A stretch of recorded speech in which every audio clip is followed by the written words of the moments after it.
श्री राम ने क्यों ली जल समाधि? अयोध्या आगमन के बाद राम ने कई वर्षों तक अयोध्या का राजपाट संभाला और इसके बाद गुरु वशिष्ठ व ब्रह्मा ने उनको संसार से मुक्त हो जाने का आदेश दिया। एक घटना के बाद उन्होंने सरयू नदी में जल समाधि ले ली थी। अश्विन पूर्णिमा के दिन मर्यादा पुरुषोत्तम राम ने अयोध्या से सटे फैजाबाद शहर के सरयू किनारे जल समाधि लेकर महाप्रयाण किया। श्री राम ने सभी की उपस्थिति में ब्रह्म मुहूर्त में सरयू नदी की ओर प्रयाण किया। उनके पीछे थे उनके परिवार के सदस्य भरत, शत्रुघ्न, उर्मिला, मांडवी और श्रुतकीर्ति। एयूएम का उच्चारण करते हुए वे सरयू के जल में एक एक पग आगे बढ़ते गए और जल उनके हृदय और अधरों को छूता हुआ सिर के ऊपर चढ़ गया। क्यों ली जल समाधि? यमराज यह जानते थे कि भगवान की इच्छा के बिना भगवान न तो स्वयं शरीर का त्याग करेंगे और न शेषनाग के अंशावतार लक्ष्मण जी।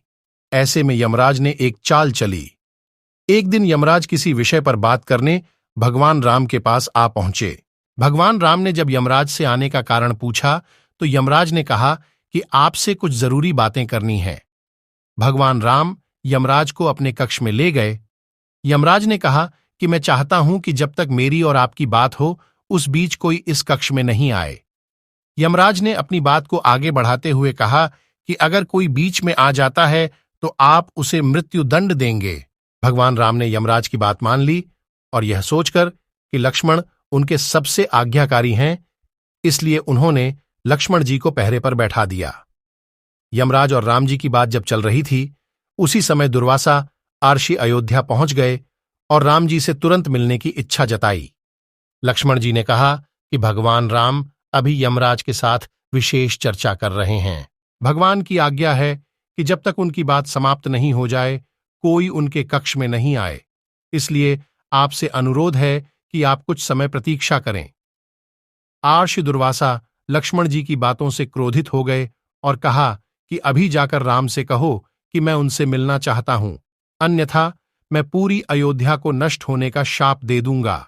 लक्ष्मण जी ने सोचा कि उनके प्राणों से अधिक महत्व उनके राज्य और उसकी जनता का है, इसलिए अपने प्राणों का मोह छोड़कर लक्ष्मण जी भगवान राम के कक्ष में चले गए।